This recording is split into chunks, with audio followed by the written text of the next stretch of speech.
Have you ever noticed how heartbreak doesn't always come with loud sobs and dramatic scenes? Minsan, hindi siya iyak and hating gabi. The tears aren't always there, but it's in the small moments that follow. It's the quiet mornings when you don't check your phone anymore, hoping against hope that you won't see their name pop up. It's the way your favorite song doesn't hit the same. You can sing along to all the right words, but something inside you feels off-key. It's the silence in your chest where there used to be chaos. That's when you know. Your heart didn't shatter, it just went quiet. Because pain doesn't always scream.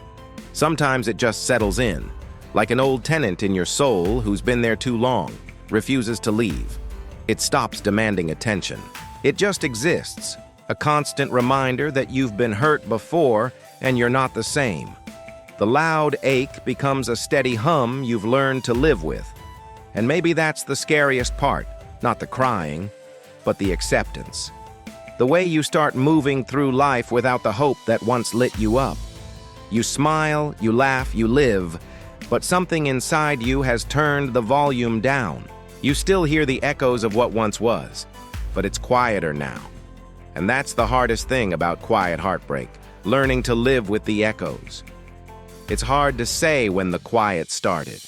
Was it when they stopped calling? Was it when you stopped answering? Was it when you stopped hoping? The quiet grows deeper with each unanswered question, each missed call, each goodbye. And the hardest part is, it's not supposed to be like this. Heartbreak isn't supposed to be quiet. It's supposed to be messy. You're supposed to cry until there's nothing left to cry. You're supposed to scream until your throat is hoarse. But sometimes the quiet is what's left after the storm. A deafening silence that says everything that needs to be said.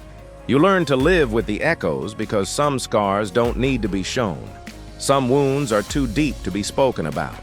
And some heartbreaks are too quiet to be understood. But silence isn't the end. Sometimes it's just your heart resting, healing in the background. It's building the strength to beat loudly again. Not for the same person, but for something new, something better. If you've ever felt this kind of quiet, you're not alone. There's a community of us out here learning to live with the echoes, learning to love in the silence. And yeah, it's hard. Some days are harder than others. Some moments threaten to pull you under. But you keep going. You keep going because that's what life asks of you. You learn to navigate the silence, to find beauty in the quiet, to find strength in the stillness.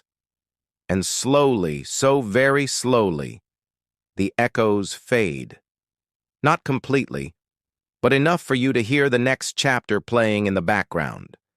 You might have lost a part of you in the silence, but you're still here. You're still breathing. You're still beautiful. And that's something worth holding on to. Because heartbreak doesn't always have to be loud and messy.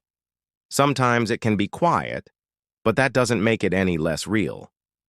In the quiet moments when no one is looking, let yourself feel the full force of what you're going through. Let yourself cry.